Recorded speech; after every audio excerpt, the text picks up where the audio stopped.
Bharatiya Janata party ने जब भी इतिहास के पन्ने पलटे हैं तो वो पन्ने पलटे जिससे उन्हें पॉलिटिकल लाभ क्या हो सकता है। ये जो जीरो टॉलरेंस की बात करने वालों का जीरो टॉलरेंस ही जीरो हो गया है, बिना उनकी सहमति के, बिना उनकी जानकारी के। ये कैसे संभव है कि उसी जिले में वो हैं और सांसद पे के घर पर अटैक हो गया हो। इससे भी खराब भाषा इसलिए बोलेंगे क्योंकि वो विदाई का समय आ गया है। इतने वर्षों में उन्होंने कुछ काम नहीं किया। 8 साल की कोई उपलब्धि बड़ी नहीं है। बेरोजगारी बढ़ गई, महंगाई बढ़ गई, भ्रष्टाचार बढ़ गया। अगर विदेश से पैसा फंड हो रहा है तो विपक्ष के पे फंड नहीं हो रहा है। ये सत्ता वालों के पास जा रहा होगा पैसा, सत्ता वालों ने इस्तेमाल किया होगा। सुमन जी के घर पे हमला हुआ, बीते दिनों जो बयान हुआ था उसके विरोध में करनी सेना का कहना ये है कि उन्होंने ये किया। मैंने 23 मार्च को प्रेस के माध्यम से ये कहा था, हालांकि मेरी बात की कोई परवाह क्यों करेगा। इतिहास और इतिहास के पन्ने, चाहे हम हों चाहे भारतीय जनता पार्टी के लोग हों, हम लोगों को किसी को भी इतिहास के पन्ने नहीं पलटना चाहिए, क्योंकि इतिहास में क्या घटना घटी है हम इतिहास की उन किताबों को पढ़ रहे हैं, उसकी इंटरप्रिटेशन अपने हिसाब से कर रहे हैं। भारतीय जनता पार्टी ने जब भी इतिहास के पन्ने पलटे हैं तो वो पन्ने पलटे जिससे उन्हें पॉलिटिकल लाभ क्या हो सकता है, और राजनीतिक लाभ के साथ साथ नफरत किससे फैल सकती है। कौन राजा था, कौन महाराजा था, किसने क्या किया, वो इतिहास की बात है। आज हम आगे बढ़ने की बात करें। और जो रामजिया सुमन जी के साथ घटना हुई है, निंदनीय है, दुखद है। एक दलित सांसद जो बहुत ही अनुभवी हैं, बहुत सीनियर हैं, उनके घर पर तब अटैक होना जब मुख्यमंत्री वहीं पर हैं। इसका मतलब मुख्यमंत्री जी की सहमति से हुआ है। ये जो जीरो टॉलरेंस की बात करने वालों का जीरो टॉलरेंस ही जीरो हो गया है, बिना उनकी सहमति के, बिना उनकी जानकारी के। ये कैसे संभव है कि उसी जिले में वो हैं और सांसद पे के घर पर अटैक हो गया हो। लेकिन मुख्यमंत्री ने अभी पॉडकास्ट में में बात करी, उन्होंने कहा उत्तर प्रदेश सबसे सुरक्षित और खास करके मुसलमानों के लिए सबसे सुरक्षित है। अगर उन्होंने ये भी कहा कि जहाँ पे 100 मुसलमान हैं वहाँ 50 हिंदू सुरक्षित नहीं, लेकिन 100 हिंदू हैं तो वहाँ मुसलमान सुरक्षित है। लखनऊ जैसी राजधानी में एक महिला जो अयोध्या से चल करके बनारस में नौकरी के लिए, इंटरव्यू के लिए गई और वापस अपने भाई के घर आई, उस महिला के साथ बलात्कार हुआ, उसका सामान लूट लिया गया, उसकी हत्या कर दी गई। सरकार ये दावा करती थी कि महिलाओं के प्रति कोई भी घटना नहीं होगी। उसके बाद सरकार को मजबूरी में अपना परसेप्शन, अपनी छवि सुधारने के लिए इनकाउंटर करना पड़ा। लेकिन इनकाउंटर से क्या असर पड़ा? दूसरी महिला फिर हत्या कर दी गई। इसी तरह बलिया में एक लड़की लटका दी गई, मार करके, हाथ बांध करके। इलाहाबाद में एक बेटी के साथ बलात्कार और घटना हुई।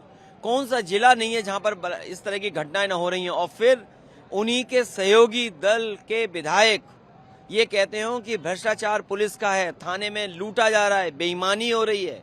न केवल बस्ती का विधायक कह रहा है ये बात, आगरा के विधायक ये बात कह रहे हैं, और गाजियाबाद का जो विधायक है उसने तो यहाँ तक कहा कि जिस तरीके से अधिकारी लूट रहे हैं और अधिकारियों को वो चुनौती देते हैं कि अगर उन्हें गोली मारनी है, अगर दूध पिया हो तो उनके सीने पे गोली मार के दिखा दो, और एक विधायक उनकी कुर्सी छीनने के लिए तैयार है। तो ये जो सब कुछ हो रहा है, उस सब को छिपाने के लिए मुख्यमंत्री जी इसी तरह की भाषा बोलेंगे। इससे भी ज्यादा कड़वी भाषा बोलेंगे, इससे भी खराब भाषा इसलिए बोलेंगे क्योंकि वो विदाई का समय आ गया है। इतने वर्षों में उन्होंने कुछ काम नहीं किया। 8 साल की कोई उपलब्धि बड़ी नहीं है। बेरोजगारी बढ़ गई, महंगाई बढ़ गई, भ्रष्टाचार बढ़ गया। इन्हें अपने खास अधिकारी को उसके खिलाफ कार्रवाई करनी पड़ी। और सोचिए कब कार्रवाई कर रहे हैं, 8 साल बाद। ये केवल एक अधिकारी नहीं है, ऐसे तमाम वो अधिकारी हैं जिन्होंने उत्तर प्रदेश को लूटा, क्योंकि भारतीय जनता पार्टी ने जनता को गुमराह किया, जनता को धोखा देकर सरकार बना ली। आज जो अधिकारी उनके आसपास हैं, जिनको जिम्मेदारी दी है, वो समझते हैं, वो आज वो उन्हें बेवकूफ बना रहे हैं, सरकार को बेवकूफ बना रहे हैं। उसका परिणाम ये है कि बड़े पैमाने पर भ्रष्टाचार हो रहा है। इन्हीं की सरकार में एक अधिकारी पे आरोप लगा था कि जो उत्तराखंड में पैसा निकला है कई 50 करोड़ से ज्यादा, वो भी इन्हीं का कोई अधिकारी खासम खास था। ये तो खबरें चल रही हैं जो अखबारों में, क्या ये सब मुख्यमंत्री को नहीं दिखाई दे रहा है? और फिर जिस जिले से वो आते हैं, सूदखोर हत्या कर रहे हैं। बेटियां सुरक्षित हैं गोरखपुर में, और उन्हीं के गोरखपुर में गोरखपुर लिंक जो भ्रष्टाचार की बड़ी बड़ी बातें करते हैं। कोई कल्पना कर सकता है कि गोरखपुर लिंक 7,000 करोड़ का बनेगा? जो 2022 में शुरू होना था आज 2025 हो गई तब भी नहीं शुरू हो पाया। जिस बुंदेलखंड एक्सप्रेसवे को प्रधानमंत्री से उद्घाटन कराया गया, वो एक्सप्रेसवे बनने के बाद से आज तक मेंटेन हो रहा है, मेंटेनेंस चल रहा है। तो ये जो भ्रष्टाचार का खुलासा नहीं हो रहा तो और क्या हो रहा है? सर, आपने एक्सप्रेसवे की बात करी, मुख्यमंत्री कह रहे थे कि 1.5 एक्सप्रेसवे इतने सालों में मिला 2017 तक। दूसरी उन्होंने जो अपने 24 के चुनाव की बात करी, जिसको आप लोग कहते हैं कि 24 में जनता ने चेहरा दिखाया और 27 का चुनाव इससे पता चलता है, वो ये कह रहे हैं कि 24 में विदेशी फंडिंग हुई थी और ये जो विपक्ष ने जो संविधान या पीडीए या ये जो सब कुछ था इससे ढकोसला था, जिसको लोगों ने बाई इलेक्शन में उसका जवाब दिया। अगर विदेश से पैसा फंड हो रहा है तो विपक्ष के पे फंड नहीं हो रहा है, ये सत्ता वालों के पास जा रहा होगा पैसा, सत्ता वालों ने इस्तेमाल किया होगा।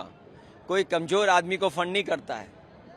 कोई फंड अगर करेगा तो लाभ लेने के लिए करेगा और लाभ सरकार में बैठे हुए लोग दे सकते हैं। और सच्चाई तो यह है कि अगर मुख्यमंत्री जी ये बात कह रहे हैं तो वो दिल्ली वाली सरकार से कहें कि जहां जहां जिस जिस देश से पैसा आया है उन एम्बेसडरों की एम्बेसी पर बुलडोजर चलाएं मुख्यमंत्री जाकर के। हमारे उत्तर प्रदेश मुख्यमंत्री जी को वीजा लगवाएं।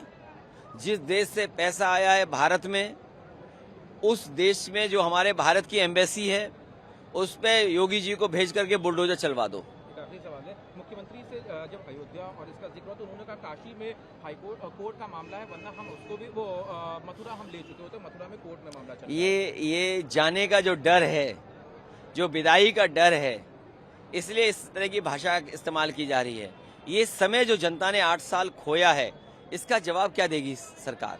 8 साल खो दिया, बेरोजगारी बढ़ गई, महंगाई बढ़ गई, बिजली महंगी हो गई, असुविधाएं। आज तो उत्तर प्रदेश में जो विकास की गति होनी चाहिए थी, जो आपकी जीडीपी होनी चाहिए थी, जो पर कैपिटा इनकम होनी चाहिए, जो इन्वेस्टमेंट होना चाहिए था, वो कहाँ दिखाई दे रहा है? और क्योंकि इन्वेस्टमेंट नहीं दिखाई दे रहा है, इन्वेस्टमेंट के बहाने अधिकारियों ने अपनी जेब भर ली, उसका जवाब सरकार के पास नहीं है। सरकार के पास जवाब नहीं है कि उनके अधिकारी उनके नीचे बैठ के लूट रहे थे उत्तर प्रदेश को, जिसकी वजह से उत्तर प्रदेश में कोई निवेश नहीं आया।